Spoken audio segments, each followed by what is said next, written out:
29 नवंबर 2024 की शाम को एक मासूम बच्चा अपने घर से बाहर घूम रहा होता है, खेल कूद रहा होता है।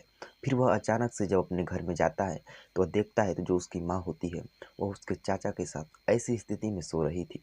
ऐसी स्थिति में थी कि वह बच्चा तुरंत ही वहाँ से बाहर भाग आता है। और फिर जो उसकी माँ होती है वो अपने ही उस देवर से कहती है कि हमें इसका ज़रूर कुछ ना कुछ करना होगा। अगर इसने अपने पापा को सब बता दिया तो हमको बहुत ही ज़्यादा दिक्कत हो जाएगी, हमें बहुत ही ज़्यादा परेशानी हो जाएगी। इसके बाद उसके माँ और उसके चाचा ने मिलकर ऐसा कदम उठाया कि अगर आप जानेंगे तो आप भी हैरान हो जाएंगे। हैरान क्या होंगे, उन लोगों ने मिलकर उस बच्चे को मौत के घाट उतार दिया। सोचिए, एक माँ जो होती है उसने ही अपने बच्चे को मार दिया और वह बच्चा हमेशा से इस संसार से, अपने माता पिता से, अपने लोग से वह अलविदा हो जाता है। चलिए इस घटना को शुरू करते हैं। यह घटना घटती है 29 नवंबर 2024 की शाम को। चलिए इस कहानी को पूरी तरीके से आपको समझाते हैं और शुरू करते हैं। दोस्तों, यह जो कहानी चालू होती है, यह कहानी उत्तर प्रदेश के आगरा से चालू होती है। वहीं पर एक मोहल्ला पड़ता है न्यायपुर। न्यायपुर में एक परिवार रहा करता था। उस परिवार में जो बड़ा भाई था उसका नाम था करण, और जो उसका लड़का था उसका नाम रौनक था, और जो उसकी माता थी उसकी माता का नाम यशोदा था। तो वहीं पर जो उसका आदमी का छोटा भाई यानी कि उस महिला का देवर था, उसके नाम की बात करें तो उसका नाम भानु था। दोस्तों, यह एक परिवार था जो कि बहुत ही अच्छे तरीके से हंसता खेलता हुआ रह रहा था। फिर जो उसका बड़ा भाई होता है वह कमाने के लिए बाहर चला जाता है। लगभग 5 साल से वह बाहर रहा करता था। आता था 2 4 6 महीने में, फिर कमाने के लिए बाहर चला जाया करता था। वह बाहर सूरत में रहा करता था और 2 4 6 महीने में एक आध बार अपने आगरा में वह आया करता था। फिर ऐसे ही जो दिन था वह दिन ठीक ठाक से बीत रहा था। फिर जो उसका भानु था वह अपनी भाभी के साथ मस्ती मजाक किया करता था। फिर धीरे धीरे करके इनका जो बात था वह हद से ज़्यादा आगे बढ़ने लगा था। मजाक जो इनका था वह हद से ज़्यादा बढ़ने लगा था।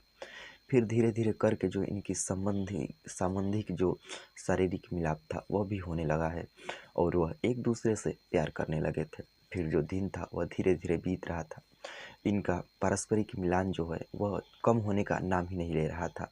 वह जो लड़का होता था उसका बेटा, जिसका नाम होता है रौनक, वह जब भी घर पे होता था तो उसे बाहर भेज देते थे खेलने कूदने के लिए, और ये दोनों एक दूसरे के साथ गुलछर उड़ाया करते थे। फिर दोस्तों, एक दिन बात आती है जब उसका पति जो करण था वह घर पे आया हुआ था। जब वह घर पे आया हुआ था तो एक दिन ऐसा होता है कि वह मार्केट में कुछ काम के लिए गया हुआ था।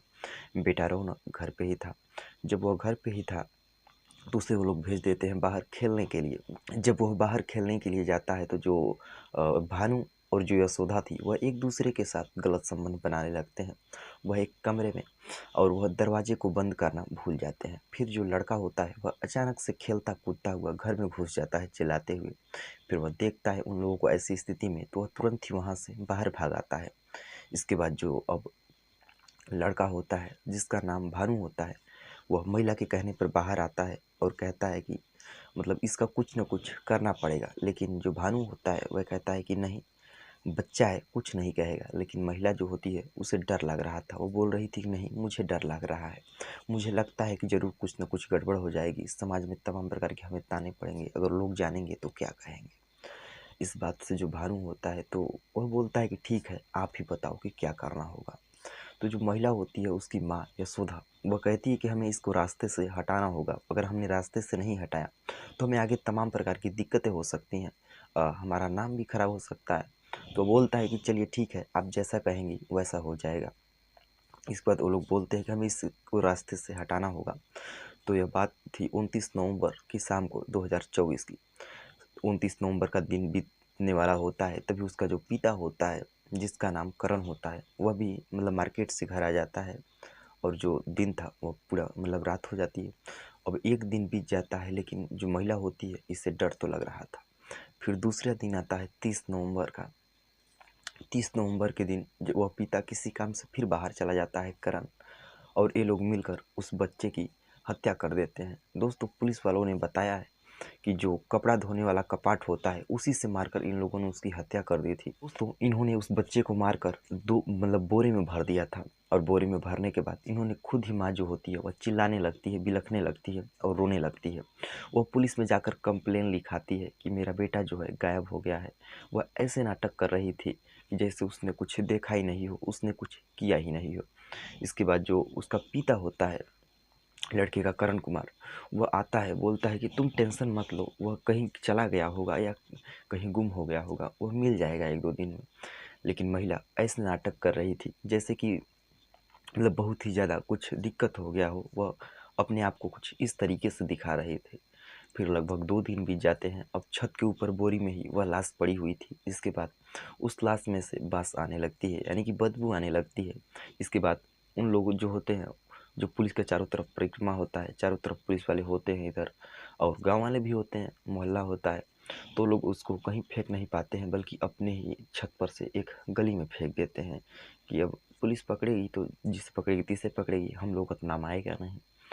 लेकिन दोस्तों पुलिस वाले उस लाश को पा जाते हैं, पोस्टमार्टम किया जाता है, और सबसे पहले उसके मतलब उसके घर के आसपास ही था, तो उसकी माँ, उसके पिता और उसके मतलब जो उसका छोटा भाई होता है भानु, इन तीनों को उठाया जाता है। और पुलिस जो होती है इतनी सख्ती से पूछताछ करती है, इतना जोर दबाव बनाती है कि जो महिला होती है वह सच कबूल देती है। और सच कबूलने के बाद इन तीनों को मतलब इन तीनों में से जो इसके पिता होते हैं इनको छोड़ दिया जाता है, और इसके भाई और इसकी पत्नी को जेल हो जाता है।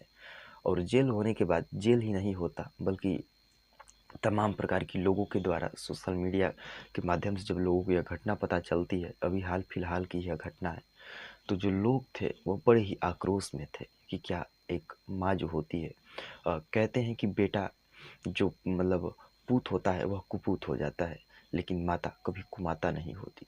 लेकिन दोस्तों यहाँ पर अपने मतलब अपने सुख के लिए, अपने सामाजिक डर के कारण इन लोगों ने ऐसा सोचा था कि जो बच्चा है वह किसी से कह देगा तो हमारी बदनामी होगी या लोग क्या कहेंगे। लेकिन यहाँ पर तो उसने अपने ही बेटे को मरवा दिया या मार दिया। अब लोग क्या कहेंगे, अब लोग क्या सोचेंगे। इसलिए हमेशा झूठ झूठ से बचने के लिए आप एक बार सच बोल दीजिए, आप बच जाएंगे। लेकिन झूठ को बचाने के लिए आप बार बार झूठ बोलेंगे तो आप एक बार ऐसी मतलब इतनी बुरी तरीके से फंसेंगे कि आपको उसमें से निकलना बड़ा मुश्किल हो जाएगा। तो अब आप सोच सकते हैं, आप समझ सकते हैं कि आपको मतलब किसी झूठ से, किसी गलत चीज़ से बचने के लिए एक बार सच बोल देना चाहिए। नहीं तो आगे चलकर आप बहुत ही बुरी तरीके से फंस सकते हैं। और फिर खैर इनको मतलब जेल हो जाती है। और जब सोशल मीडिया के माध्यम से लोग सुनते हैं तो बहुत ही आक्रोश में आ जाते हैं। और दोस्तों इस तरह की जो कहानी है या इस तरह की जो घटनाएं हैं, इन घटनाओं को बताने का जो हमारा उद्देश्य है, आपको ना ही परेशान करना है और ना ही आप लोगों का दिल दुखाना है, बल्कि आप लोगों को सजग और सचेत करना है कि हमारे समाज में जो तमाम प्रकार की ऐसी ऐसी घटनाएँ होती रहती हैं, इन घटनाओं से आपका मतलब दिल दुखाना उखाना नहीं है, बल्कि आप लोगों को एक शिक्षा देना है, एक जागरूक करना है कि हमारे समाज में ऐसी-ऐसी घटनाएँ हो रही हैं, आप लोग इन घटनाओं से बच कर रहें। तो चलिए मिलते हैं किसी और बेहतर वीडियो के साथ। धन्यवाद।